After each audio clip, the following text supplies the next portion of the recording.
तो आज से हम एक नया टॉपिक रेडॉक्स रिएक्शन शुरू कर रहे हैं। रेडॉक्स रिएक्शन का मतलब है ऑक्सीडेशन एंड रिडक्शन, मतलब अगर हिंदी में कहें हम तो ऑक्सीकरण अपचयन अपक्रिया। चूंकि ऑक्सीकरण और अपचयन एक साथ होता है, ऑक्सीकरण और अपचयन कैसा होता है, एक साथ होता है, इसलिए इनको संयुक्त रूप से रेडॉक्स रिएक्शन कहते हैं। संयुक्त रूप से क्या कहते हैं? Redox reaction. तो शुरुआत कर रहे हैं हम किसकी? ऑक्सीकरण अपचयन अभिक्रिया और इनकी परिभाषा से।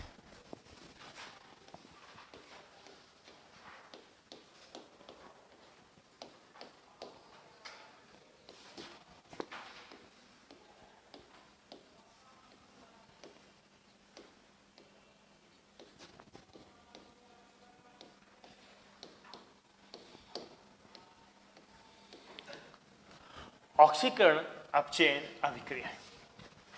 तो ऑक्सीकरण अपचयन अभिक्रिया में सबसे पहले तो हमको ये क्लियर होना चाहिए कि आखिर ये ऑक्सीकरण क्या होता है और अपचयन क्या होता है। तो इसकी हम दोनों तरह से परिभाषाएं देख सकते हैं। मतलब जो आधुनिक परिभाषाएं हैं, जो इलेक्ट्रॉन और ऑक्सीकरण संख्या के ऊपर आधारित हैं, ऐसी परिभाषाएं हैं, एक तो हम उससे समझ सकते हैं, और कुछ क्लासिकल माने प्राचीन परिभाषाएं। तो इसकी बेसिस पर हम क्या करते हैं? ऑक्सीकरण अपचयन अभिक्रियाओं को समझ सकते हैं। तो सबसे पहले ऑक्सीकरण का मतलब क्या है? पहला है ऑक्सीकरण और दूसरा है जो ऑक्सीकरण है उसका विपरीत, उसका उल्टा क्या है? वो अपचयन होगा। तो ऑक्सीकरण में सबसे पहली परिभाषा है कि ऑक्सीजन का जुड़ना ऑक्सीकरण है। मतलब अगर ऑक्सीजन के अनुपात में बढ़ोतरी हो रही है किसी पदार्थ के अंदर, अगर किसी पदार्थ के अंदर ऑक्सीजन के अनुपात में बढ़ोतरी हो रही है, जैसे CO से वो क्या बना रहा है? CO2 बना रहा है। तो CO से CO2 बन रहा है, तो किसमें बढ़ोतरी हो रही है? ऑक्सीजन के अनुपात में या ऑक्सीजन की मात्रा में बढ़ोतरी हो रही है। इसमें एक और ऑक्सीजन परमाणु जुड़ गया है। रिएक्शन एक्चुअल में वास्तविक रिएक्शन क्या होती है? वास्तविक रिएक्शन तो ये होती है कि कार्बन मोनोऑक्साइड की अगर हम ऑक्सीजन से रिएक्शन करा दें तो क्या हो जाएगा? CO2 का फॉर्मेशन हो जाएगा। तो कार्बन मोनोऑक्साइड के ऑक्सीकरण से CO2 बन रहा है, ये अभिक्रिया ऑक्सीकरण है। हम कह रहे हैं ना कि कार्बन मोनोऑक्साइड के ऑक्सीकरण से CO2 बन रहा है। इस अभिक्रिया को हम ऑक्सीकरण अभिक्रिया की श्रेणी में रखते हैं। तो कैसे रख पाते हैं? क्योंकि हम देख रहे हैं कि यहाँ किसकी बढ़ोतरी हो रही है? ऑक्सीजन के अनुपात की बढ़ोतरी हो रही है, ऑक्सीजन परमाणु की बढ़ोतरी हो रही है। तो ऑक्सीकरण की पहली परिभाषा जो है वो है ऑक्सीजन का जुड़ना।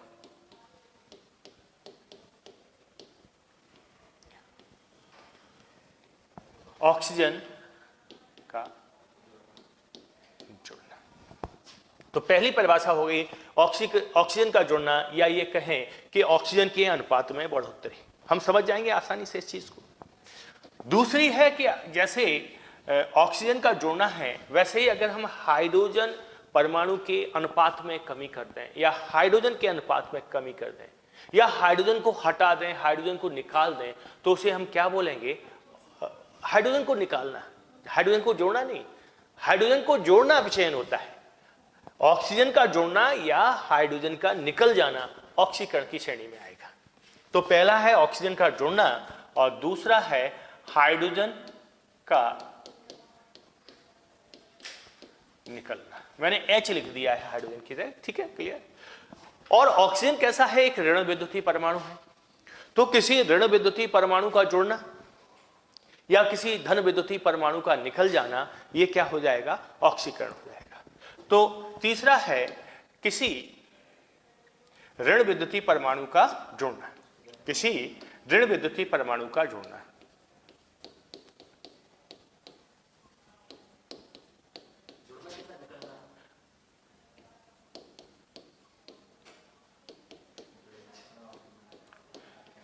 ऑक्सीजन एक ऋण विद्युतीय परमाणु है।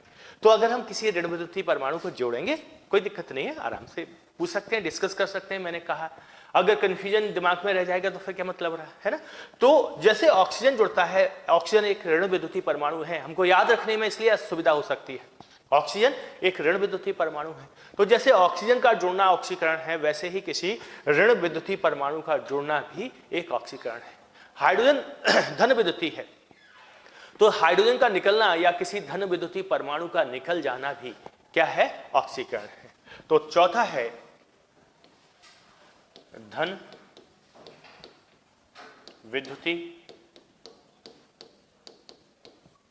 परमाणु का निकलना,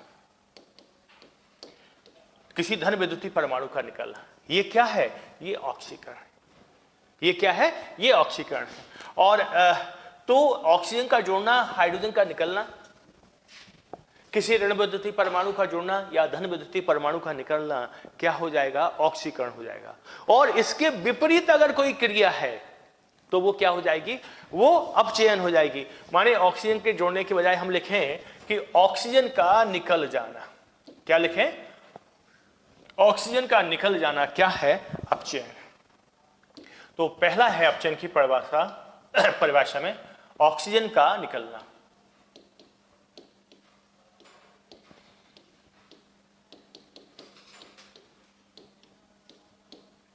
ऑक्सीजन का निकलना, या ये कहें कि ऑक्सीजन के अनुपात में कमी आ जाए। किसी यौगिक के अंदर जो ऑक्सीजन का अनुपात है, उसके उत्पाद में, उस अनुपात में अगर कमी आ जाए तो हम क्या कहेंगे कि उसका अपचयन हो गया है, ऑक्सीजन उसके अंदर से निकल गई है। तो ऑक्सीजन के अनुपात में कमी या ऑक्सीजन का निकलना एक ही बात है। भाई अनुपात में कमी कैसे आएगी, वो हट जाएगी तभी तो उसके अनुपात में कमी आएगी। तो ऑक्सीजन का निकलना या ऑक्सीजन के अनुपात में कमी किसका उदाहरण हो जाएगा, अपचयन का हो जाएगा। हाइड्रोजन का निकलना था तो अपचयन क्या हो जाएगा, हाइड्रोजन का जुड़ना हो जाएगा। ऑक्सीकरण की विपरीत अभिक्रिया है अपचयन। तो हाइड्रोजन का निकलना ऑक्सीकरण है, तो यहां पर लिख सकते हैं हम कि हाइड्रोजन का जुड़ना अपचयन हो जाएगा। हाइड्रोजन का जुड़ना क्या हो जाएगा, अपचयन हो जाएगा। तीसरा है कि ऋण विद्युतीय परमाणु का जुड़ना, तो आप अपचयन में क्या कह सकते हैं, अपचयन में क्या बोलेंगे बताओ, कि ऋण विद्युतीय परमाणु का निकलना क्या हो जाएगा, अपचयन हो जाएगा। तो ऋण विद्युतीय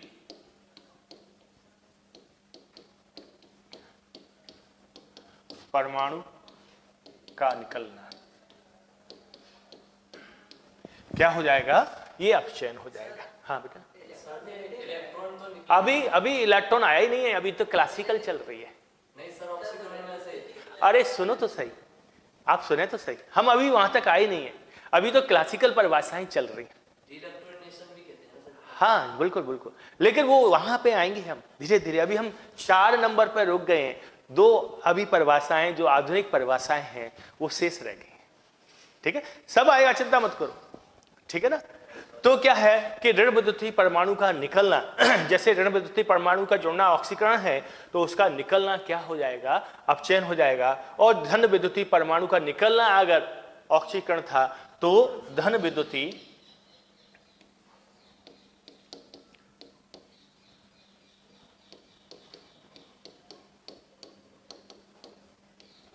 परमाणु का जुड़ना क्या हो जाएगा, अपचयन। तो ये 4 क्लासिकल माने प्राचीन परिभाषाएं हैं जिनमें जो इलेक्ट्रॉनिक कंसेप्ट के ऊपर आधारित नहीं है, इलेक्ट्रॉन कंसेप्ट के ऊपर आधारित नहीं है, ऑक्सीकरण संख्या के ऊपर आधारित नहीं है, उन परिभाषाओं को हम डिस्कस कर रहे हैं। लेकिन इन परिभाषाओं में थोड़ी सी कमी है। जैसे हम कह रहे हैं कि ऑक्सीजन का जुड़ना, जैसे CO2 है और CO3 2 नेगेटिव है, तो हमको ऐसा लगता है कि ऑक्सीजन के अनुपात में बढ़ोतरी हो गई है। ठीक है, हालांकि इसमें ऐसा नहीं हुआ है, ऑक्सीकरण संख्या यहाँ पे भी प्लस हो रहा है, यहाँ पे भी प्लस हो रहा है। तो इससे कार्बन डाइऑक्साइड से कार्बोनेट आयन का बनना, जैसे कार्बन डाइऑक्साइड को जल में विलय कर दो तो वो H2CO3 में परिवर्तित हो जाएगा थोड़ा से मात्रा में। तो वो ऑक्सीकरण अभिक्रिया नहीं है, क्यों, वहां पर ऑक्सीकरण संख्या में अंतर नहीं आ रहा है। तो हम अगर ऑक्सीकरण संख्या के आधार पर देखें तो इस बात को आसानी से बता सकते हैं। तो ये सारी समस्याएं इन परिभाषाओं के साथ आ रही थी। तो 2 और आधुनिक परिभाषाएं आई जो इलेक्ट्रॉन के ऊपर आधारित है। जो ऑक्सीकरण संख्याओं के ऊपर आधारित है। और वो क्या है, वो आधुनिक परिभाषाएं क्या है? ये तो हो गई क्लासिकल डेफिनेशन, प्राचीन परिभाषाएं हो गई। आधुनिक परिभाषाएं जो अपेक्षाकृत ज्यादा सही है, आधुनिक परिभाषाएं जो अपेक्षाकृत कैसी हैं, जो ज्यादा सही हैं, उनको हम किस तरह से लिख सकते हैं? इलेक्ट्रॉन का निकलना ऑक्सीकरण। क्या है? इलेक्ट्रॉन का निकलना ऑक्सीकरण है। जैसे सोडियम है, ये Na पॉजिटिव में परिवर्तित हो गया, इलेक्ट्रॉन निकल गया इसके अंदर। तो सोडियम का यहां क्या हो गया है? सोडियम का यहां ऑक्सीकरण हो गया है। तो जैसे इलेक्ट्रॉन का निकलना ऑक्सीकरण है, तो इसकी विपरीत क्रिया क्या हो जाएगी? ऑक्सीकरण का इलेक्ट्रॉन का जुड़ना। इसकी विपरीत क्रिया, जैसे इलेक्ट्रॉन का निकलना ऑक्सीकरण है, तो इसकी विपरीत क्रिया क्या होगी? इलेक्ट्रॉन का जुड़ना। तो इलेक्ट्रॉन का जुड़ना क्या हो जाएगा? अपचयन हो जाएगा, क्योंकि ऑक्सीकरण की विपरीत क्रिया अपचयन है। तो पांचवा हो गया इलेक्ट्रॉन का जुड़ना। इलेक्ट्रॉन का जुड़ना, जैसे Cl है, क्लोरीन है, इसने एक इलेक्ट्रॉन ग्रहण किया और Cl नेगेटिव में परिवर्तित हो गया।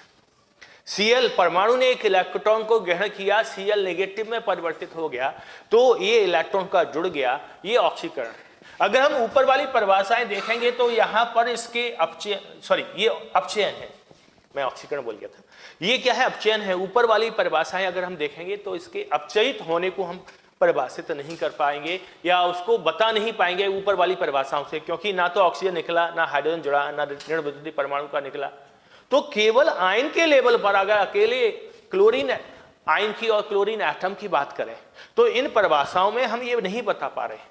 हालांकि NaCl अगर रिएक्शन होती है सोडियम और क्लोरीन की और NaCl का फॉर्मेशन होता है, तो वहां पर तो हम बता सकते हैं। कैसे? Na ने Cl2 से रिएक्शन किया, 2NaCl बना, तो यहां पर तो हम इसे ऑक्सीकरण और अपचयन को परिभाषित कर सकते हैं। कैसे? कि सोडियम से क्लोरीन जो कि ऋण विद्युतीय है, वो परमाणु जुड़ा, सोडियम से क्लोरीन जुड़ा जो ऋण विद्युतीय परमाणु है, तो ऋण विद्युतीय परमाणु का जुड़ना ऑक्सीकरण है, तो सोडियम का यहां ऑक्सीकरण हो रहा है। और क्लोरीन से सोडियम धन विद्युतीय जुड़ा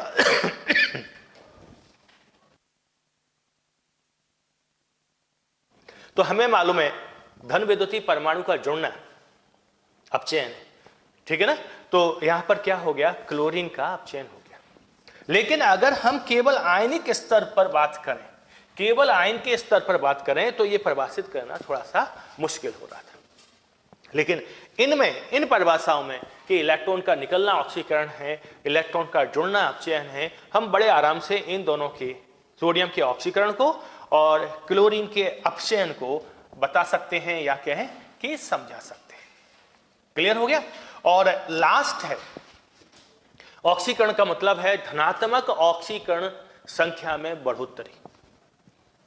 धनात्मक ऑक्सीकरण संख्या में बढ़ोतरी क्या है? वो ऑक्सीकरण है, और धनात्मक ऑक्सीकरण संख्या में कमी अपचयन है। धनात्मक ऑक्सीकरण संख्या में कमी को हम ऐसे भी कह सकते हैं कि ऋणात्मक ऑक्सीकरण संख्या में बढ़ोतरी। जैसे +5 से +3 हुआ तो ये क्या हो गया? अपचयन।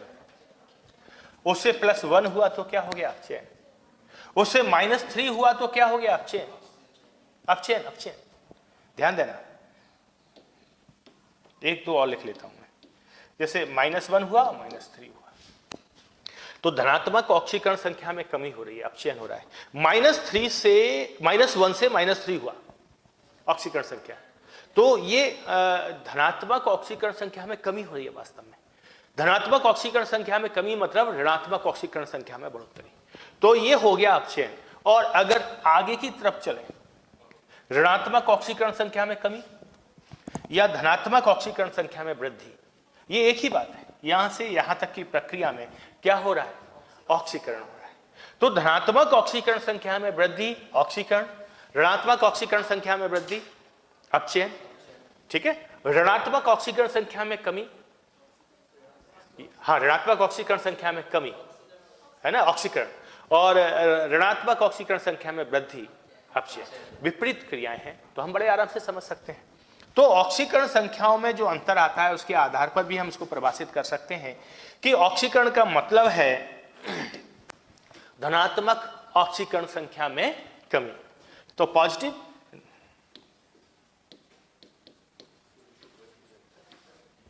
धनात्मक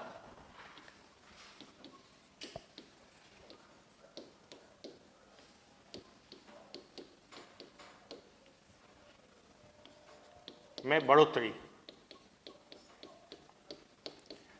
ये क्या है? ये ऑक्सीकरण। और धनात्मक ऑक्सीकरण संख्या में कमी अपचयन।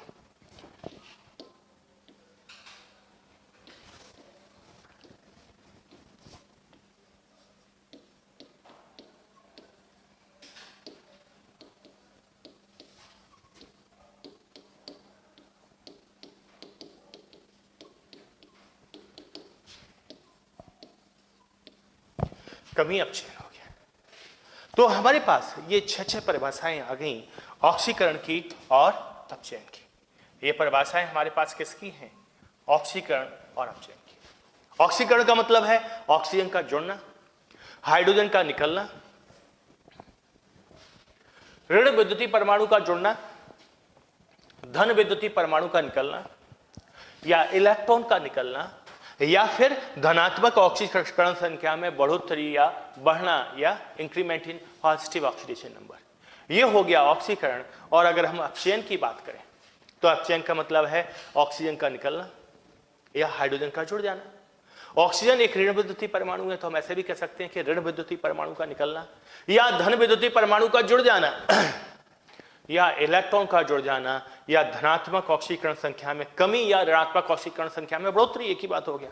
या धनात्मक, ये इधर ऑक्सीकरण की बात करें तो धनात्मक ऑक्सीकरण संख्या में बढ़ोतरी या ऋणात्मक में कमी, वो क्या हो जाएगा? ऑक्सीकरण हो जाएगा। तो इस तरह से हमने ऑक्सीकरण अपचयन को परिभाषित कर लिया है। मेरे ख्याल से इसमें कोई दिक्कत वाली बात नहीं होगी। अब ऑक्सीकरण अपचयन के बाद ऑक्सीकारक और अपचायक क्या होता है? अब हम बात करते हैं किसकी?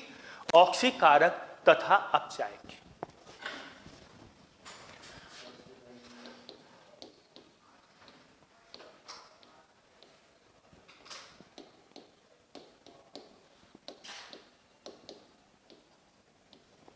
ऑक्सीकारक तथा अपचायक कि ऑक्सीकारक क्या है और अपचायक क्या होता है। देखो ध्यान देना, जिसका ऑक्सीकरण हो रहा है वो अपचायक होता है, और जिसका अपचयन हो रहा है वो ऑक्सीकारक है। भाई ये क्या परिभाषा है? ये कैसे हुआ? देखो एक हम उदाहरण से समझते हैं और NaCl का ही उदाहरण लेते हैं। NaCl में Na प्लस हाफ Cl2, ठीक। तो इससे क्या हुआ? NaCl का फॉर्मेशन हो गया। अब यहां Na पॉजिटिव बना है और Cl नेगेटिव बना है, तो आपको एकदम क्लियर है कि यहां Na क्या हुआ है बेटा? बताओ। ऑक्सीकरण संख्या में बढ़ोतरी हो गई है, तो ये है ऑक्सीकरण। ये क्या हुआ? ऑक्सीकरण। और अगर हम यहां पर देखें, कहां पर? क्लोरीन में, तो क्लोरीन में क्या हुआ है? ऋणात्मक ऑक्सीकरण संख्या बढ़ी है, इलेक्ट्रॉन जुड़ा है, इससे इलेक्ट्रॉन निकला है। यहां पर इलेक्ट्रॉन निकलने के बाद Na पॉजिटिव बना है, और यहां इलेक्ट्रॉन जुड़ने के बाद Cl नेगेटिव बना है। तो यह अभिक्रिया है अपचयन। तो सोडियम का ऑक्सीकरण हुआ है और क्लोरीन का अपचयन हुआ है। ऑक्सीकरण अपचयन अलग अलग नहीं होते हैं, वो एक साथ होते हैं। जब तक कोई स्पीशीज इलेक्ट्रॉन ना दे, जब तक कोई स्पीशीज इलेक्ट्रॉन ना दे, वो उसका ऑक्सीकरण नहीं होगा, ठीक है। और जब तक कोई स्पीशीज इलेक्ट्रॉन ना दे, कोई दूसरी स्पीशीज उसको ग्रहण नहीं कर पाएगी। भाई कोई इलेक्ट्रॉन देगा तभी तो कोई इलेक्ट्रॉन लेगा, और कोई इलेक्ट्रॉन ग्रहण करने वाली स्पीशीज उपस्थित नहीं है, कोई इलेक्ट्रॉन ग्रहण करने वाली स्पीशीज उपस्थित नहीं है, तो हम क्या कहेंगे? नहीं, ग्रहण करने वाली स्पीशीज उपस्थित नहीं है, तो इलेक्ट्रॉन देना भी संभव नहीं है। भाई इलेक्ट्रॉन दिया जाएगा तभी लेंगे, अगर कोई लेने वाला नहीं है तो दोगे कैसे? और अगर देने वाला नहीं है तो लोगे कैसे? तो इसलिए ऑक्सीकरण अपचयन अलग अलग नहीं होते हैं, एक साथ होते हैं, इसीलिए इनको रेडॉक्स रिएक्शन माने ऑक्सीडेशन रिडक्शन रिएक्शन एक साथ या उपापचय अभिक्रिया एक साथ बोलते हैं।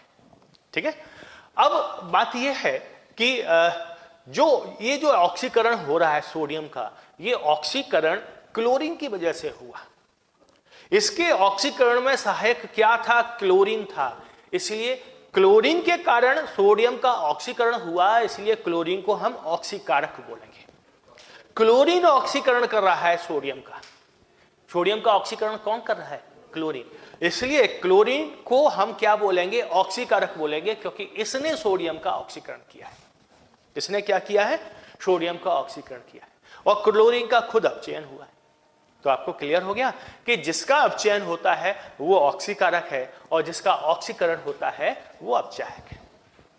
जिसका अपचयन होता है वो ऑक्सीकारक है, और जिसका ऑक्सीकरण होता है वो अपचायक है। इसको भी समझें। क्लोरीन का अपचयन हुआ। क्लोरीन का क्या हुआ? अपचयन हुआ। क्लोरीन का अपचयन किस कारण से हुआ? किस वजह से हुआ? क्लोरीन का जो अपचयन हुआ वो सोडियम के कारण हुआ। वो किसकी वजह से हुआ? वो सोडियम की वजह से हुआ। तो सोडियम के ऑक्सीकरण का कारक, चूंकि क्लोरीन है, मैं फिर से रिपीट कर रहा हूं, थोड़ा सा डिस्टर्ब हो गया इसकी वजह से। सोडियम के ऑक्सीकरण का कारक क्लोरीन है, इसलिए इसको क्या बोला? ऑक्सीकारक बोला। अब मैं उसका उल्टा कह रहा हूं कि क्लोरीन का जो अपचयन हुआ वो सोडियम के कारण हुआ। क्लोरीन का जो अपचयन हुआ वो किसके कारण हुआ? सोडियम के कारण हुआ। तो क्लोरीन के अपचयन का कारण सोडियम है, क्लोरीन के अपचयन का कारण सोडियम है। तो क्लोरीन का अपचयन हो रहा है, उसको सोडियम कर रहा है, इसलिए सोडियम को हमने अपचायक बोला। क्लियर? और सबसे सिंपल सी बात यह है, अगर आप समझें तो सबसे आसान यह है कि जिसका ऑक्सीकरण हो रहा है वो अपचायक होता है, और जिसका अपचयन हो रहा है वो ऑक्सीकारक होता है। जिसका ऑक्सीकरण हो रहा है वो अपचायक है, और जिसका अपचयन हो रहा है वो ऑक्सीकारक है। क्लियर हो गया ना? कोई समस्या वाली बात तो नहीं? हाँ, अब हम क्लोरीन, ये क्लोराइड आयन है। क्लोरीन रहेगा। ये तो उत्पाद है, जो अभिक्रिया कर रहे हैं वो ऑक्सीकारक या अपचायक है। देखो, हमको इसी तरह से समझना चाहिए, अदरवाइज हम फिर से भूल जाएंगे। जो अभिक्रिया कर रहे हैं उनमें से आप ऑक्सीकारक या अपचायक बताओगे, क्योंकि ये तो उत्पाद है। क्लियर हो रहा है ना?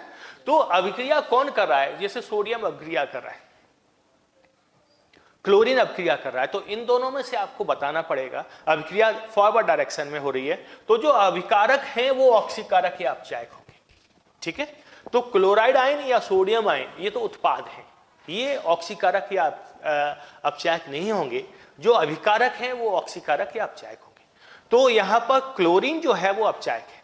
क्वेश्चन पूछा जा सकता है कि इनमें से अपचायक है सोडियम, सोडियम आयन, सोडियम परमाणु, सोडियम आयन, क्लोरीन परमाणु, क्लोराइड आयन। तो अपचायक कौन है इसमें? सोडियम परमाणु है।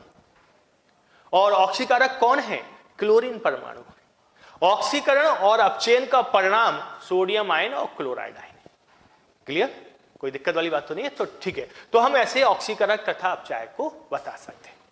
ऑक्सीकरण तथा अपचयन में ये क्लियर हो गया है कि ऑक्सीकरण संख्या में अगर बढ़ोतरी हो रही है तो ऑक्सीकरण है, और ऑक्सीकरण संख्या में अगर कमी हो रही है तो अपचयन।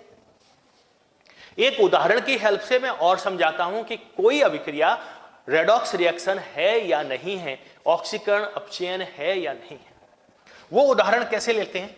जैसे हमने लिया कोई भी जैसे CH4 ले लिया प्लस O2 किया, और गिव्स आउट क्या बना? CO2 बना प्लस H2O बना। अभी मैंने संतुलित नहीं किया है। अगर संतुलित करना चाहें तो आसानी से संतुलित हो जाता है, कोई ऐसा वो नहीं, संतुलित भी कर लिया। अब हमको ये बताना है कि क्या ये अभिक्रिया रेडॉक्स रिएक्शन का उदाहरण है या नहीं है। तो वैसे तो हम ऑक्सीकरण संख्या के बेसिस पर बताते हैं, तो वो ऑक्सीकरण संख्या तो अभी हमने निकालना सीखा नहीं है, इसलिए इस तरह के एग्जाम्पल हम बाद में भी करेंगे। लेकिन अभी हम कुछ परिभाषाओं के आधार पर बता सकते हैं। कार्बन से, जैसे CH4 में CH4 का उत्पाद CO2 है। ठीक है? तो यहां हाइड्रोजन के अनुपात में कमी हुई है और ऑक्सीजन के अनुपात में बढ़ोतरी हो गई है। तो ऑक्सीजन के अनुपात में बढ़ोतरी होना ऑक्सीकरण है, और हाइड्रोजन के अनुपात में कमी होना भी, अनुपात में कमी होना भी क्या है, ऑक्सीकरण है। तो ऑक्सीकरण की ये 6 परिभाषाएं हैं। क्या है, ऑक्सीजन का जुड़ना या हाइड्रोजन का निकलना।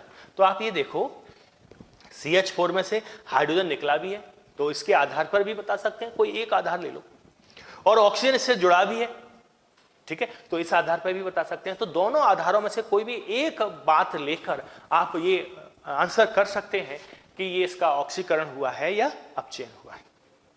और अगर आप वास्तविक तरीके से, अच्छे तरीके से बताना चाहेंगे तो आप क्या बताएंगे कि यहां ऑक्सीकरण संख्या निकालेंगे।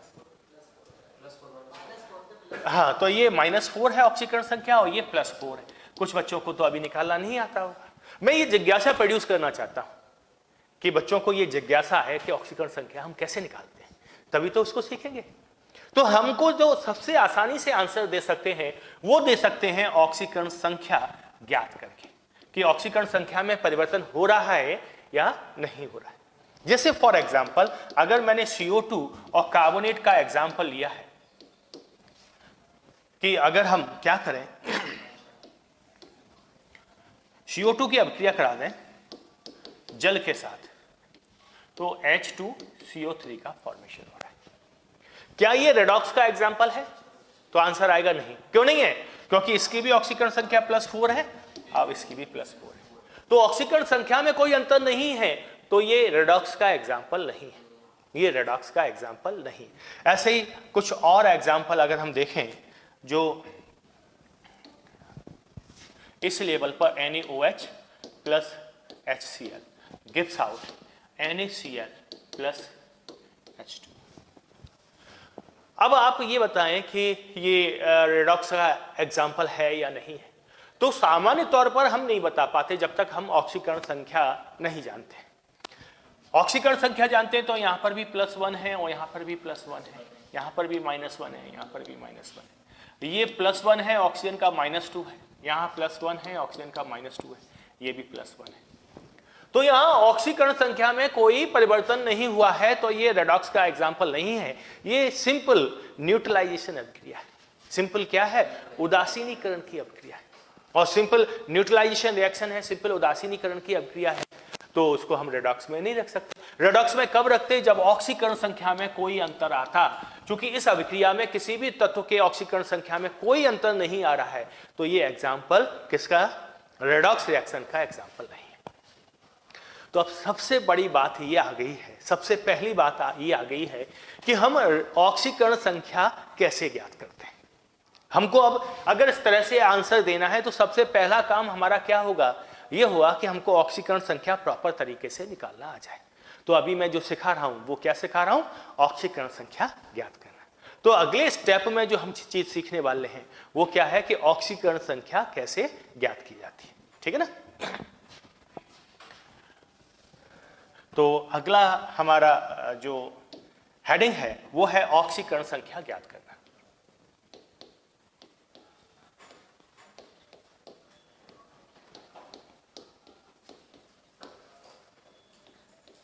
इसको हम ON भी लिखेंगे, ऑक्सीडेशन नंबर, शॉर्ट में ON लिखा करेंगे। ठीक है ना? तो ऑक्सीकरण संख्या माने ON, oxidation number, oxidation number.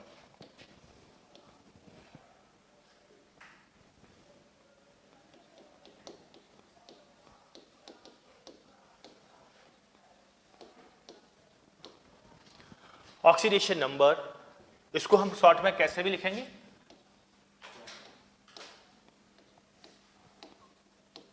ज्ञात करना। ऑक्सीकरण संख्या या ऑक्सीडेशन नंबर और ON ज्ञात करना।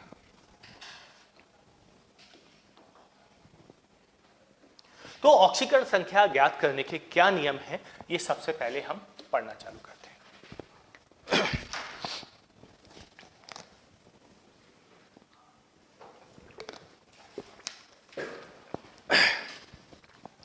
तो पहला नियम, मुक्त अवस्था में ऑक्सीकरण संख्या 0 है, तात्विक अवस्था में ऑक्सीकरण संख्या 0 है। किसी भी पदार्थ, कोई भी जैसे तत्व है, वो तत्व अवस्था में उपस्थित है, वो मुक्त अवस्था में उपस्थित है, तो हम क्या कहेंगे? बगैर कैलकुलेट किए कहेंगे कि इसकी ऑक्सीकरण संख्या कितनी है? 0 है। तो पहला है मुक्त अवस्था में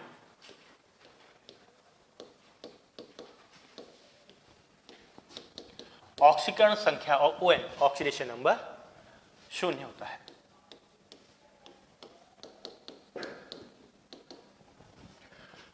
तो तात्विक अवस्था में या मुक्त अवस्था में ऑक्सीडेशन नंबर 0 होता है।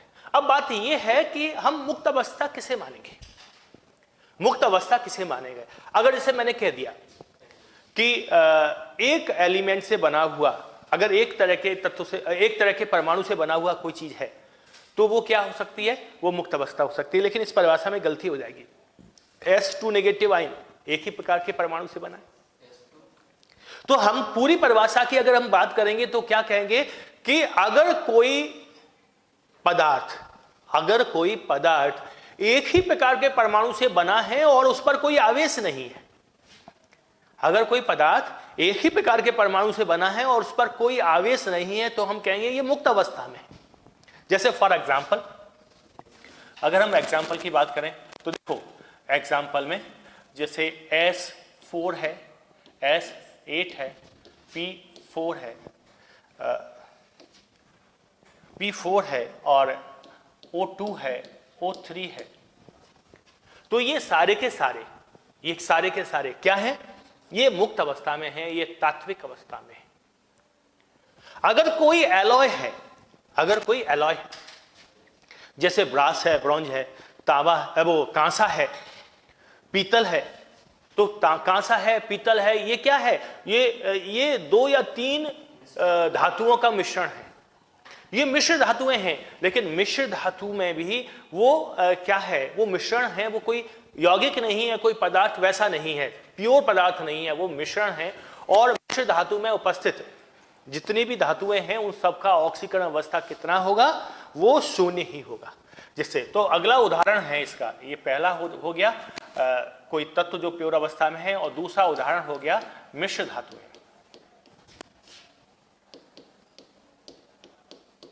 मिश्र धातुएं जैसे पीतल,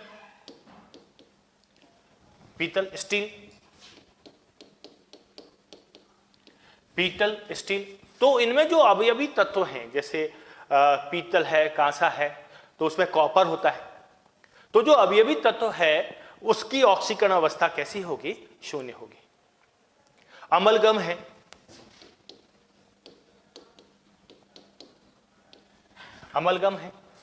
ठीक है ना।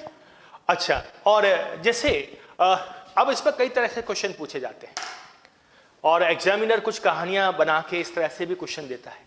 जैसे कोई चीज बता दी कि कुतुब मीनार के सामने एक लोहे की गिल्ली लगी हुई है, वो स्टील की बनी है, पुरातन काल का एक बहुत विज्ञान का बहुत अच्छा नमूना है।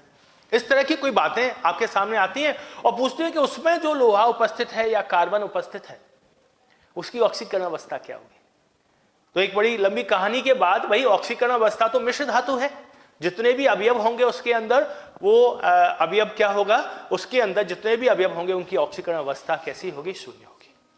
वातावरण में ऑक्सीजन है, वातावरण में नाइट्रोजन है, तो इनकी ऑक्सीकरण अवस्था कैसी होगी, 0 होगी। लेकिन वातावरण में CO2 है, तो CO2 की ऑक्सीकरण अवस्था 0 थोड़ी होगी कार्बन की, वो तो यौगिक है।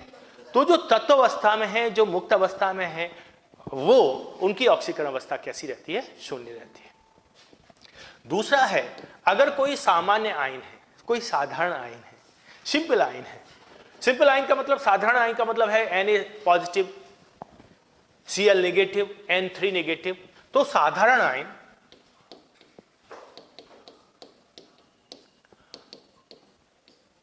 आयन पर आवेश ही उसकी ऑक्सीकरण संख्या है, उसकी ऑक्सीकरण संख्या है। जैसे Cl नेगेटिव की ऑक्सीकरण संख्या कितनी होगी, -1। S2 नेगेटिव की ऑक्सीकरण संख्या कितनी होगी, -2। N3 नेगेटिव की ऑक्सीकरण संख्या कितनी होगी बताओ, -3। ठीक है। Mg2 पॉजिटिव की ऑक्सीकरण संख्या कितनी होगी, +2। Al3 पॉजिटिव की ऑक्सीकरण संख्या कितनी, +3। Na पॉजिटिव की ऑक्सीकरण संख्या कितनी होगी, +1। तो जो साधारण आयन है, सिंपल आयन है, इनका जो आवेश है यही इनकी ऑक्सीकरण संख्या होती है। ठीक है ना, जल्दी से नोट करें।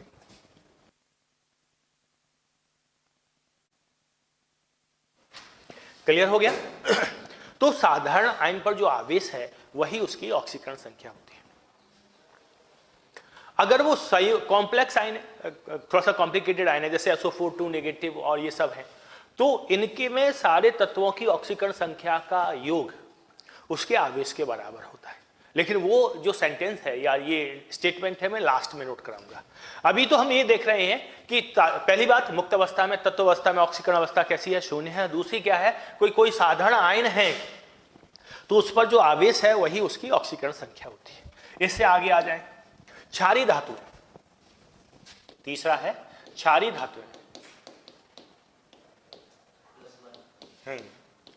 धातु माने फर्स्ट ए जो ग्रुप है, फर्स्ट ए ग्रुप है।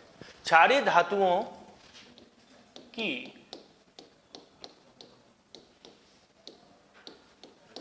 ऑक्सीकरण संख्या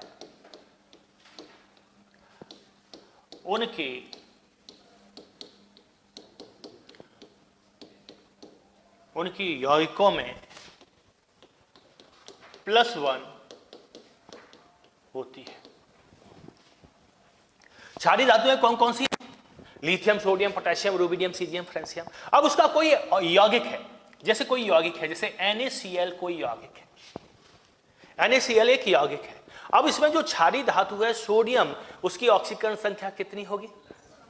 +1 होगी, बगैर कैलकुलेट किए आप बता देना कि क्षारीय धातुएं हैं इसलिए उसकी ऑक्सीकरण संख्या कितनी होगी।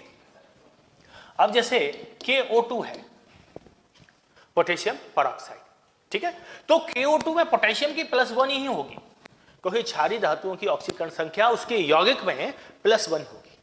हम कोई और चीज ले लें, जैसे NaH ले लें, हमको कुछ नहीं देखना है, केवल क्या देखना है कि सोडियम की अगर यौगिक है तो +1 ही होगा, ठीक है ना। तो क्षारीय धातुओं की ऑक्सीकरण संख्या उनके यौगिकों में +1 होती है। क्षारीय मृदा धातुओं की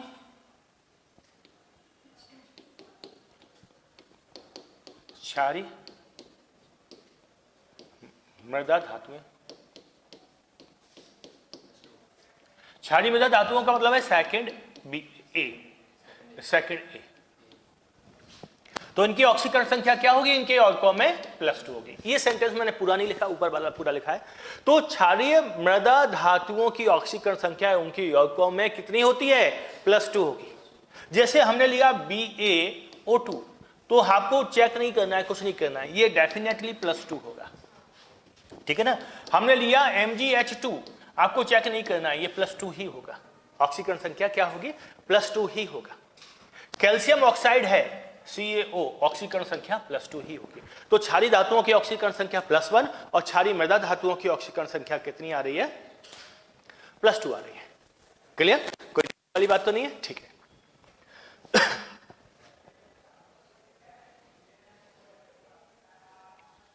इससे आगे चल, तो क्षारीय धातुओं की +1, क्षारीय मृदा धातुओं की +2 होगी। आगे है हाइड्रोजन ऑक्सीजन से संबंधित नियम हम पढ़े। तो अभी नंबर कितना आ गया था? 3 आ गया था। चौथा है हाइड्रोजन की ऑक्सीकरण संख्या सामान्य तौर पर +1 होती है। सामान्य तौर पर हाइड्रोजन की ऑक्सीकरण संख्या +1 होती है। सामान्य तौर पर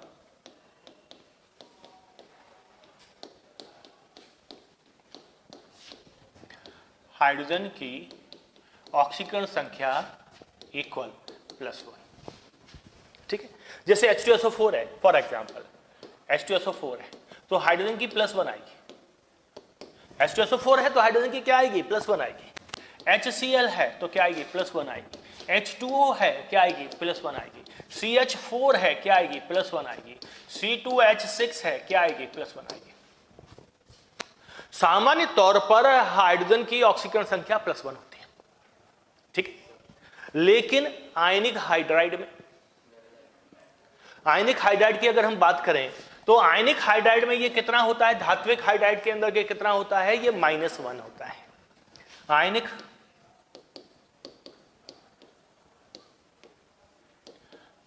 धात्विक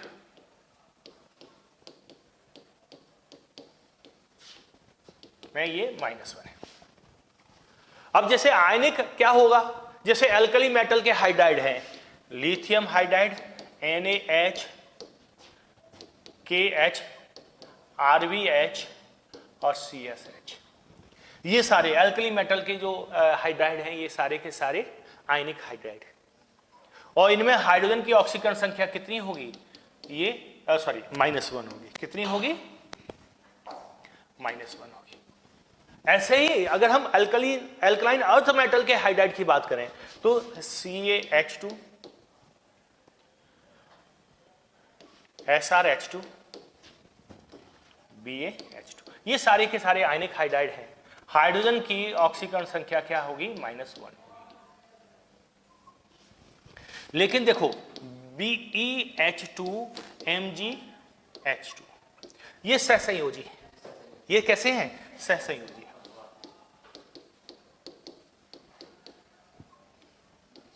सहसंयोजी सहसंयोजी है।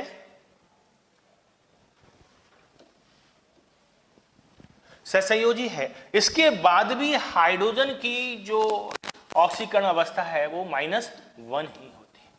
तो केवल आयनिक धात्विक हाइड्राइड में -1 है, लेकिन कुछ सहसंयोजी भी हैं।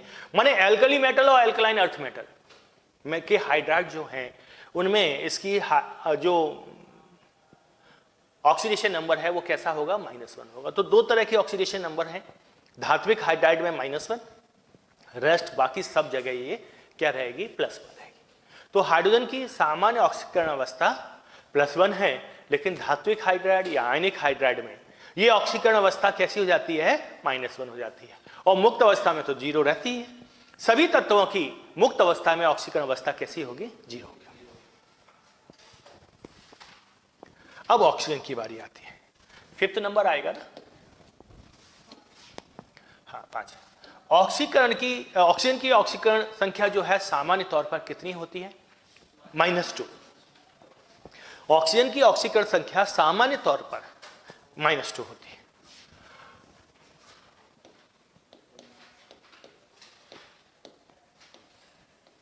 ऑक्सीजन की सामान्य ऑक्सीकरण संख्या, ON माने ऑक्सीकरण संख्या, सामान्य ऑक्सीडेशन नंबर या सामान्य ऑक्सीकरण संख्या कितनी होगी? -2 होगी। लेकिन अगर हम परऑक्साइड की बात करें तो क्या हो जाएगी? -1 हो जाएगी। लेकिन परऑक्साइड में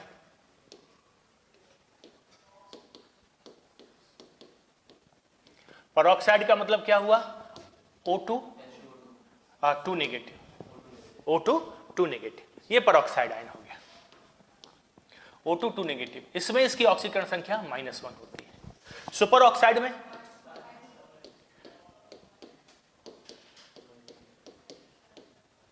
सुपर ऑक्साइड है O2 नेगेटिव। सुपर ऑक्साइड क्या है? O2 negative. इसमें इसकी ऑक्सीकरण संख्या क्या है? -1/2। और ओजोनाइड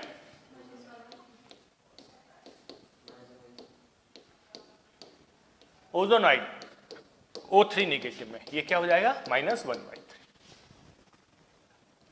अब परऑक्साइड के कुछ एग्जाम्पल अगर हम ले लें तो H2O2, Na2O2, ठीक है, BaO2, ये किसके? परऑक्साइड के।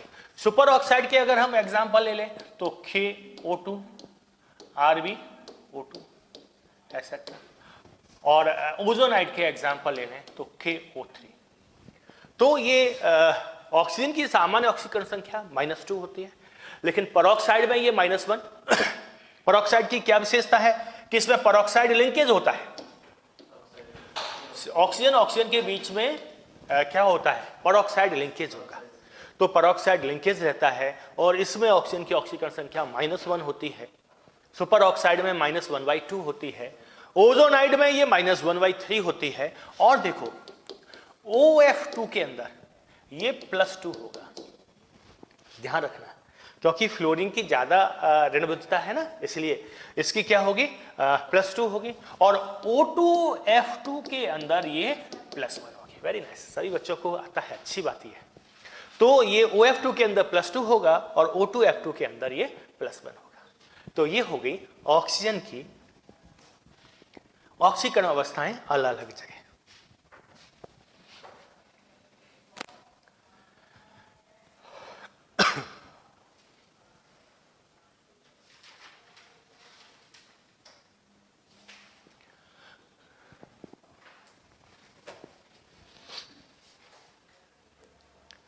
इसके बाद आता है हैलोजन। मेरे ख्याल से नोट कर लिया होगा सभी बच्चों ने, नोट कर ले। इसके बाद आता है हैलोजन। तो अगर हैलोजन में फ्लोरीन की तो सदैव -1 होती है, ऑलवेज। फ्लोरीन की ऑलवेज -1 होगी। हैलोजन के अंदर अगर हम देखें,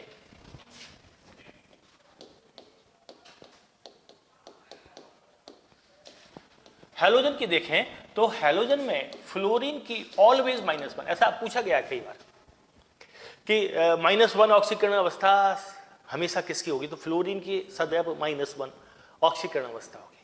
केवल एक नॉन जीरो ऑक्सीडेशन स्टेट इसकी आती है। एक देखो, शून्य तो सबकी होती है तात्विक अवस्था में, और केवल फ्लोरीन ऐसा तत्व है, मतलब एक्सेप्शनल में एल्कली मेटल के अंदर भी एक से ज्यादा तरह की ऑक्सीकरण संख्या देखी गई है। अल्कलाइन अर्थ मेटल में तो बहुत सारी मात्रा में देखी गई है, लेकिन फ्लोरीन अकेला ऐसा तत्व है जिसकी केवल एक नॉन जीरो अशून्य नॉन जीरो ऑक्सीकरण अवस्था होती है, वो है -1।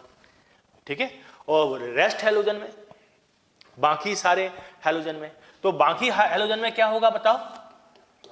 तो अगर हैलोजन, बाकी सारे हैलोजन अगर ऋण विद्युतीय परमाणु के रूप में उपस्थित है तो -1, अदरवाइज +1 +3, अदरवाइज ज्ञात करनी पड़ेगी। तो यदि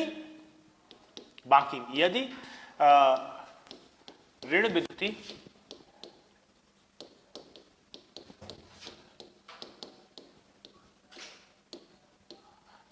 रूप में उपस्थित है तो ये -1 यदि ऋण विद्युतीय के रूप में उपस्थित है, जैसे Cl2O7 है, तो यहां ऋण विद्युतीय देखें, अभी हमने कल ही ऋण विद्युतता खत्म की है, कल का मतलब पिछली क्लास में।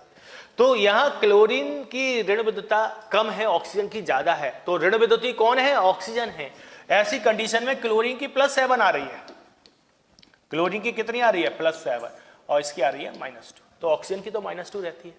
तो यदि हैलोजन ऋण विद्युतीय परमाणु के रूप में, यदि किसके अलावा, फ्लोरीन के अलावा, ध्यान देना, यदि हैलोजन ऋण विद्युतीय परमाणु के रूप में उपस्थित है, ऋण विद्युतीय परमाणु के रूप में उपस्थित है,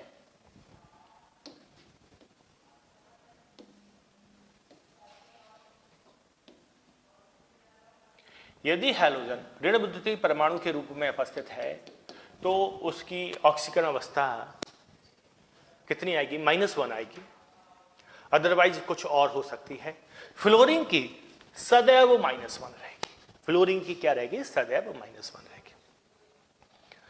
और लास्ट है, ये लिख लिया था ना, लास्ट है कि उदासीन अणु में जितने भी परमाणु उपस्थित हैं उनकी सबकी ऑक्सीकरण अवस्था का, सबकी ऑक्सीकरण अवस्था का योग कितना आएगा, 0 आएगा, 0 आएगा। और सबकी ऑक्सीकरण अवस्था का योग 0 आएगा। और यदि संयुक्त आयन के रूप में, परमाणु आणविक आयन के रूप में है, कोई आणविक आयन है जैसे SO4 नेगेटिव, तो उसमें उपस्थित सभी परमाणुओं की ऑक्सीकरण संख्याओं का योग आयन के ऊपर उपस्थित आवेश के बराबर होगा। तो ये 7वां नंबर होगा। तो 7वां नंबर है कि अणु में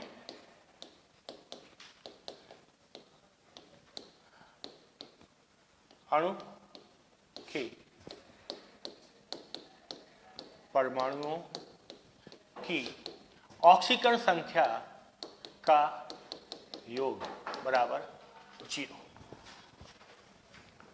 ऑक्सीकरण संख्या का योग किसमें, उदासीन अणु के परमाणुओं की ऑक्सीकरण संख्या का योग होगा 0। और आणविक आयन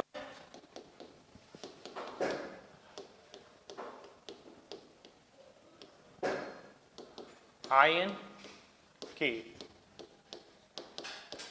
परमाणुओं की ऑक्सीकरण संख्या का योग उस आयन के आवेश के बराबर होगा। फॉर एग्जाम्पल SO4 नेगेटिव है, तो इसमें सारे जो परमाणु उपस्थित है, सारे परमाणु उपस्थित है, उनकी ऑक्सीकरण संख्या का योग -2 के बराबर होगा। जैसे सल्फेट के अंदर, सल्फेट आयन के अंदर, मैं अपनी तरफ से एक इंफॉर्मेशन देता हूं, सल्फर का +6 है, ऑक्सीकरण संख्या कितनी है? +6, प्लस ऑक्सीजन की -2 होती है, 4 ऑक्सीजन है, तो आप इनका योग कर लो, ये -2 के बराबर ही आएगा। देखो +6 -8 इक्वल -2 आ रहा है ना। तो आणविक आयन है या संयुक्त आयन जो है, उनके परमाणुओं की ऑक्सीकरण संख्या का योग उस आयन के आवेश के बराबर होगा। तो दो चीजें क्लियर हो गई कि उदासीन अणु के परमाणुओं की ऑक्सीकरण संख्या का योग 0 होगा और आणविक आयन के परमाणुओं की ऑक्सीकरण संख्या का योग उसकी आवेश के बराबर होगा। ठीक है।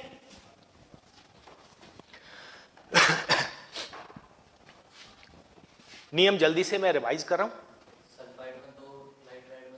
हाँ, वो तो मैं बता चुका हूं पहले से कि साधारण आयनों में उसका आवेश ही उसकी ऑक्सीकरण संख्या है।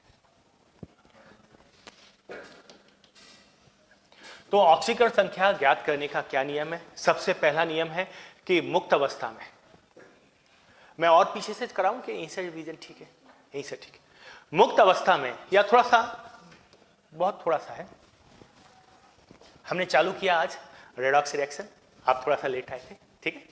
रेडॉक्स रिएक्शन में हमने देखा कि रेडॉक्स रिएक्शन एक साथ होती है। रेडॉक्स रिएक्शन दो ऑक्सीडेशन और रिडक्शन माने ऑक्सीकरण और अपचयन से मिलकर बना है। इन दोनों को संयुक्त रूप से एक साथ ऑक्सीकरण अपचयन अभिक्रिया क्यों कहते हैं? क्योंकि ये साथ साथ होती है। ऑक्सीकरण का मतलब क्या है? ऑक्सीकरण की अगर हम कुल देखें तो 6 परिभाषाएं कम से कम हम बता सकते हैं, जिसमें पहली 4 जो सफेद कलर से लिखी हुई है ये पुरानी परिभाषाएं हैं, क्लासिकल डेफिनेशन है, और ये बाकी जो रंगीन है वो आधुनिक परिभाषाएं हैं। तो ऑक्सीकरण का उल्टा अपचयन होता है, विपरीत क्रिया अपचयन है। ऑक्सीजन का जुड़ना ऑक्सीकरण है तो ऑक्सीजन का निकलना अपचयन हो जाएगा, विपरीत क्रिया। हाइड्रोजन का निकलना ऑक्सीकरण है तो हाइड्रोजन का जुड़ना अपचयन हो जाएगा। ऋण विद्युतीय परमाणु का जुड़ना ऑक्सीकरण है तो निकलना अपचयन हो जाएगा। धन विद्युतीय परमाणु का निकलना ऑक्सीकरण है तो जुड़ना अपचयन हो जाएगा। इलेक्ट्रॉन का निकलना ऑक्सीकरण है तो इलेक्ट्रॉन का ग्रहण करना, जुड़ना क्या हो जाएगा? अपचयन हो जाएगा। और धनात्मक ऑक्सीकरण संख्या में बढ़ोतरी अगर ऑक्सीकरण है तो कमी अपचयन हो जाएगी। आपको जो वो बताना है, उत्तर देना है, वो इन दो परिभाषाओं की सहायता से उत्तर देना है। ये परिभाषाएं केवल आपकी जानकारी के लिए हैं, डायरेक्ट क्वेश्चन में ऑप्शन के तौर पे आ सकती हैं कि ऑक्सीकरण का, ऑक्सीजन किसी यौगिक के अंदर ऑक्सीजन के अनुपात में बढ़ोतरी हो रही है या ऋण विद्युतीय परमाणु के अनुपात में बढ़ोतरी हो रही है, तो इसका अभिप्राय है कि ऑक्सीकरण हो रहा है। ऋण विद्युतीय परमाणु के अनुपात में कमी आ रही है, भाई ऋण विद्युतीय परमाणु के अनुपात में कमी आ रही है तो क्या हो जाएगा? अपचयन हो जाएगा। इसके बाद हमने देखा, पहचाना कि रेडॉक्स रिएक्शन कौन सी होगी और ऑक्सीकारक और अपचायक क्या होंगे। तो सिंपल सी याद रखना, जिसका ऑक्सीकरण हो रहा है वो अपचायक है, जिसका अपचयन हो रहा है वो ऑक्सीकारक है, क्योंकि जिसका अपचयन हो रहा है वो ऑक्सीकरण कर रहा है। जिसका अपचयन हो रहा है वो ऑक्सीकरण कर रहा है और वो ऑक्सीकारक की श्रेणी में आएगा। तो ध्यान रखना, छोटी सी बात है, जिसका ऑक्सीकरण हो रहा है वो अपचायक है और जिसका अपचयन हो रहा है वो ऑक्सीकारक है। और रेडॉक्स रिएक्शन कौन सी अभिक्रियाएं होंगी? ऐसी अभिक्रियाएं, मैं दोबारा से भी सिखाऊंगा, ऐसी अभिक्रियाएं जिनमें ऑक्सीकरण संख्या में अंतर आ रहा है वो रेडॉक्स है, और जिनमें ऑक्सीकरण संख्या में अंतर नहीं आ रहा है वो रेडॉक्स नहीं है। ये परिभाषा हम यहां क्यों रोकनी पड़ी थी? क्योंकि हमको ऑक्सीकरण संख्या निकालना अभी नहीं सीखा है। आता है आपको, लेकिन अपने क्लास में तो नहीं सीखा है। तो अब इसके आगे आए तो ऑक्सीकरण संख्या कैसे ज्ञात करते हैं? मैंने आपको बताया है कि ऑक्सीडेशन नंबर को ON कहते हैं। तो ON माने ऑक्सीकरण संख्या हमने शॉर्ट में लिखी हुई है। तो सबसे पहले मुक्त अवस्था में ऑक्सीकरण संख्या 0 होती है। हमें कैसे मालूम पड़ेगा कि मुक्त अवस्था है, तत्विक अवस्था है? कि पदार्थ एक ही तरह के परमाणु से बना है और उस पर आवेश नहीं है तो हम कहेंगे मुक्त अवस्था है। कोई भी तत्व के कोई भी अपर रूप हैं, जैसे कार्बन है, डायमंड है, ग्रेफाइट है, गैस कार्बन है, चारकोल है, उसमें सब में कार्बन की ऑक्सीकरण अवस्था कितनी होगी? 0 होगी, सभी अपर रूपों में। सल्फर रोमिक है, सल्फर मोनोक्लिनिक है, रेड फास्फोरस है, व्हाइट फास्फोरस है, ब्लैक फास्फोरस है, सब में ऑक्सीकरण अवस्था कैसी होगी? शून्य होगी। मिश्र धातुओं के जो अवयव हैं, पीतल है, कांसा है, अमलगम है, स्टील है, इनके अवयव जो भी होंगे तांबा वगैरह, वो क्या होगा? और स्टील में जैसे कार्बन है, आयरन है, उनकी शून्य होगी। साधारण आयन पर जो आवेश है, जो अभी आप कह रहे थे कि नाइट्राइड आयन है जैसे, उसकी -3, तो साधारण आयन है, माने एक ही परमाणु से बने हुए आयन है, उन पर जो आवेश है वही उसकी ऑक्सीकरण संख्या है। जो आवेश है वही क्या है? वो ऑक्सीकरण संख्या है। क्षारीय धातुएं, lithium, sodium, potassium, rubidium, caesium, francium, इनकी ऑक्सीकरण संख्या +1। क्षारीय मृदा धातुओं की ऑक्सीकरण संख्या +2। ठीक है, क्लियर? इसके बाद हाइड्रोजन की ऑक्सीकरण अवस्था सामान्य तौर पर +1 है, लेकिन मेटेलिक धात्विक हाइड्राइड में वो -1 हो जाती है, जैसे LiH, NaH, KH, CaH2। Oxygen की सामान्य ऑक्सीकरण अवस्था -2 है, लेकिन परऑक्साइड के अंदर -1, सुपर ऑक्साइड के अंदर -1/2, ओजोनाइड के अंदर -1/3 हो जाएगी। OF2 के अंदर +2, निकालूंगा भी मैं, सिखाऊंगा भी, और O2F2 के अंदर +1 होगी। हैलोजन की में अगर फ्लोरीन कहें तो सिर्फ एक ऑक्सीकरण अवस्था है, नॉन जीरो। भाई जीरो तो सबकी होती है, एक अशून्य ऑक्सीकरण अवस्था है, वो है -1। बाकी हैलोजन की बात करें तो अगर वो ऋण विद्युतीय परमाणु के रूप में उपस्थित है तो -1 होगी, अदरवाइज वो +1, +3, +5, +7 कुछ भी हो सकती है। एग्जाम्पल मैंने ये बताया है, इसमें ऋण विद्युतीय परमाणु ऑक्सीजन है, तो क्लोरीन की ऑक्सीकरण अवस्था हो गई या ऑक्सीकरण संख्या हो गई कितनी? +7। ऑक्सीकरण संख्या कितनी आ रही है? +7 आ रही है। ठीक है, ठीक है। उदासीन अणु के परमाणुओं की ऑक्सीकरण संख्या का योग 0 होता है, और आणविक आयन में परमाणुओं की ऑक्सीकरण अवस्था का योग, ऑक्सीकरण संख्याओं का योग उसके आवेश के बराबर होता है। जैसे सल्फेट आयन पे -2 चार्ज है, तो जितने भी परमाणु हैं, सल्फर का +6 है इसमें, ये मैंने बताया है, आपको नहीं मालूम है, अभी हम कैलकुलेट करेंगे। ऑक्सीजन का -2 है, सबको जोड़ दोगे 4 ऑक्सीजन 1 सल्फर, 4 ऑक्सीजन 1 सल्फर को जोड़ दोगे तो कितना आ जाएगा? -2 आ जाएगा, उसके आवेश के बराबर। क्लियर है ना? कोई दिक्कत वाली बात तो नहीं है? ठीक है, तो ये हो गया ऑक्सीकरण संख्या ज्ञात करने के नियम। अब हम कुछ यौगिकों के अंदर परमाणुओं की या कहें तत्वों की ऑक्सीकरण संख्या ज्ञात करेंगे। तो लिखें, जैसे ये है, निम्न में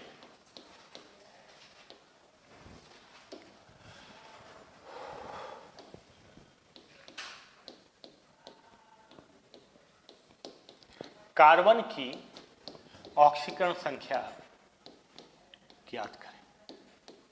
केवल किसकी? कार्बन की।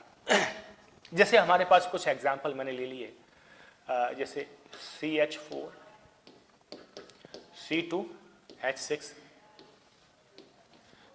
C2H4, C2H2, CO2, CO3 2 negative, C12। ये क्या है? शर्करा है, शुगर है। ये क्या है? शर्करा, शक्कर, शुगर।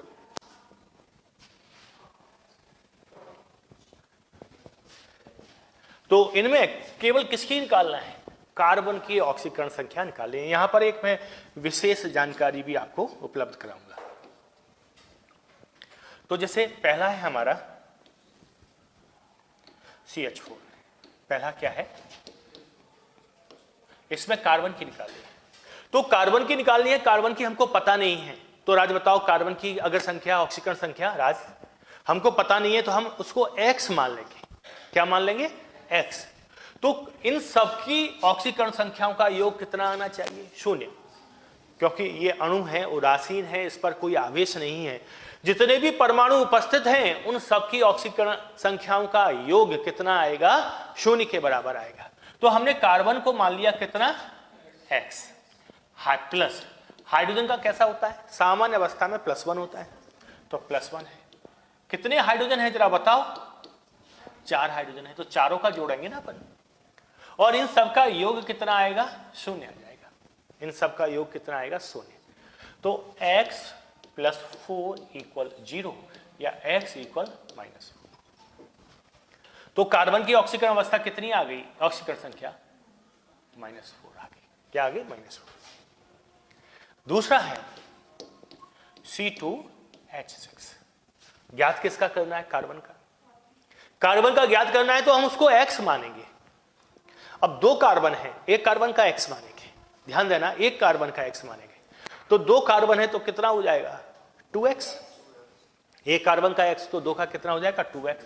तो हम कैसे ज्ञात करेंगे, 2x प्लस हाइड्रोजन का कितना होता है, +1 होता है। कितने हाइड्रोजन है, 6 × 6 = 0। तो 2x = या ऐसा स्टेप बाय स्टेप कर लेते हैं, कोई बात नहीं। +6 = 0 और 2x = -6 और x = -6 / 2, तो आ गया -3।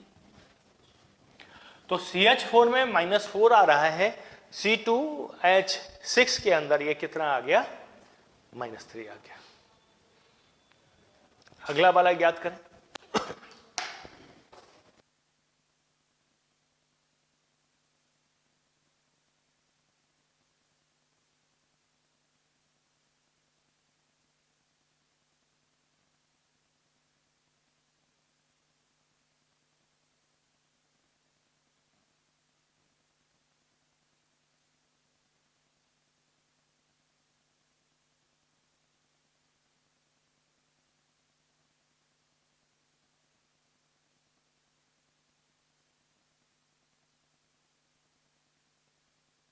कहां तक ज्ञात कर लिया आप लोगों ने,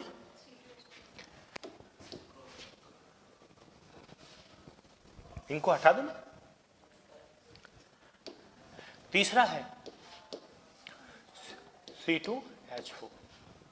तो कार्बन का x मान लें, तो 2 कार्बन का क्या हो गया, 2x। एक हाइड्रोजन का कितना होता है, 4। तो बार बार मल्टीप्लाई किया करें, एक साथ लिख दें।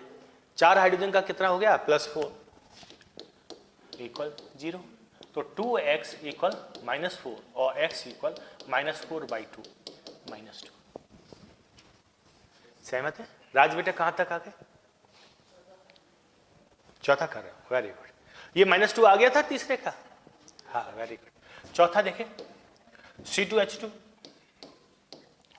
तो कार्बन का हमने माना 2x प्लस हाइड्रोजन का 1 होता है, तो दोनों हाइड्रोजन का मिला के कितना हो गया, +2 = 0। तो x = -1, डायरेक्ट लिख दिया इस एक ही स्टेप में, ठीक है। फिफ्थ देखो CO2। कार्बन का हमने लिया x,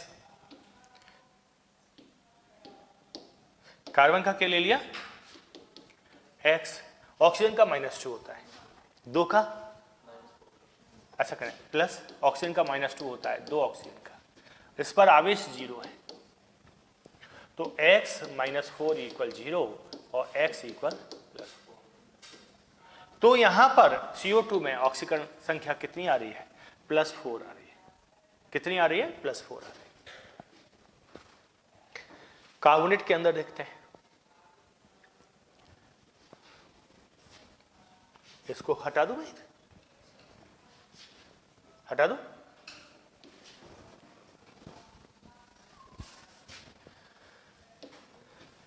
six CO3 2 negative. Carbon का ज्ञात करना है तो कार्बन का कितना ले लें, x। तो कार्बन का हो गया x प्लस ऑक्सीजन का -2 होता है, 3 ऑक्सीजन है, इक्वल आवेश के बराबर -2। आवेश कितना है, -2। तो x -6 = -2, x = -2 + 6 = +1।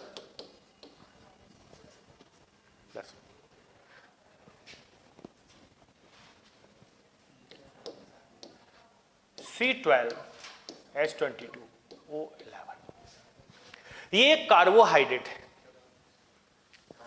इसमें कार्बोहाइड्रेट में ज्यादातर कार्बोहाइड्रेट में कुछ एक्सेप्शन भी है।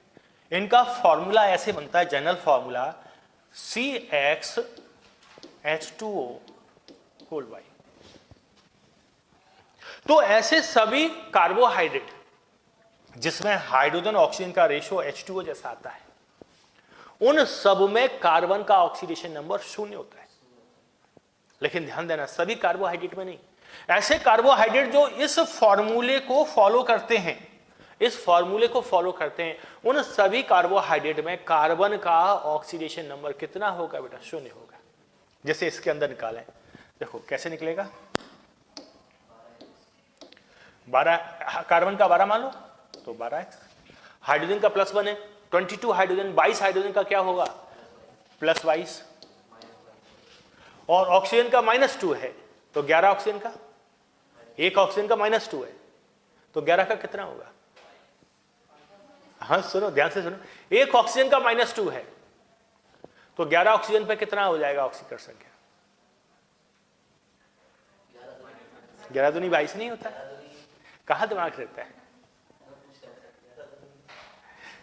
तो -22 = 0। चलो वो x = 0 आ गया। मैं दोबारा से इसको पूरा बताता हूं, नहीं तो वो अटका रहेगा कि कैसे प्लस हो गया कैसे। कार्बन का x है तो 12 कार्बन का कितना हो जाएगा? प्लस। हाइड्रोजन का कितना है? +1,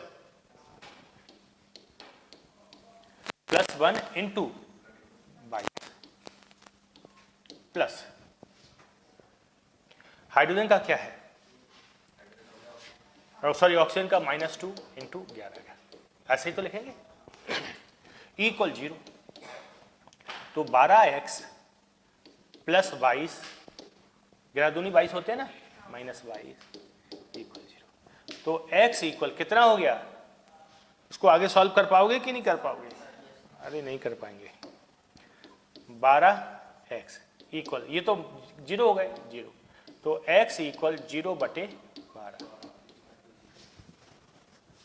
तो सभी ऐसे हाइड्रोकार्बन जिसमें हाइड्रोजन और ऑक्सीजन का रेशियो वाटर जैसा है, मींस इस फॉर्मूले को वो यूज कर रहा है, फॉलो कर रहा है, उसमें कार्बन का ऑक्सीकरण संख्या कितनी आएगी?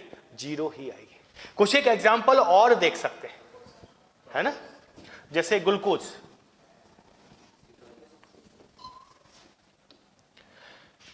आठवां है C6H12O6। तो देखो ये वाटर वाला रेशियो आ रहा है ना, 2:1, तो इसमें कार्बन की ऑक्सीकरण संख्या कितनी आनी चाहिए? 0 आनी चाहिए। अब हम निकालते हैं, कार्बन की ऑक्सीकरण संख्या हमने x मान ली, तो 6 कार्बन की 6x प्लस हाइड्रोजन का +1 होता है × 12 प्लस ऑक्सीजन का -2 होता है × 6 = 0। तो 6x + 12 - 12 = 0। तो 6x = 0 और x = 0/6 = 0। ठीक है, राज भाई साहब मुस्कुरा रहे हैं, आ गए यार समझ में? ठीक है।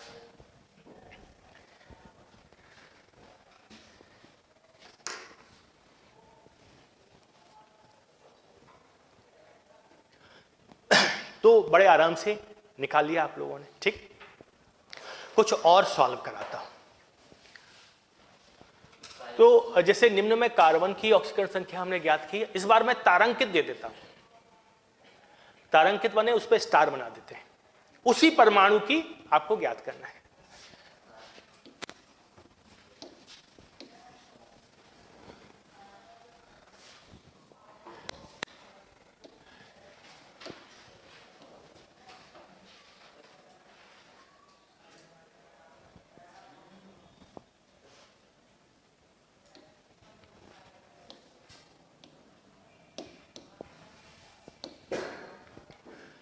निम्न में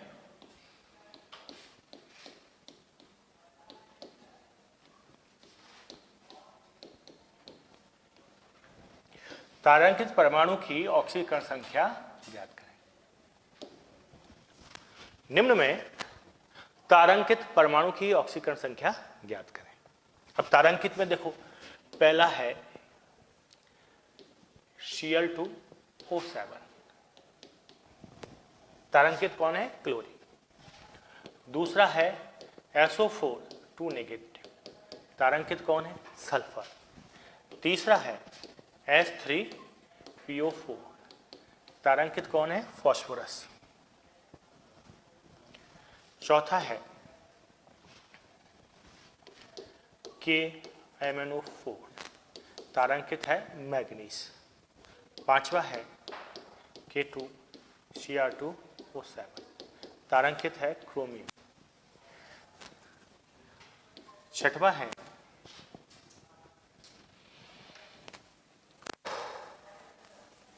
Fe3O4,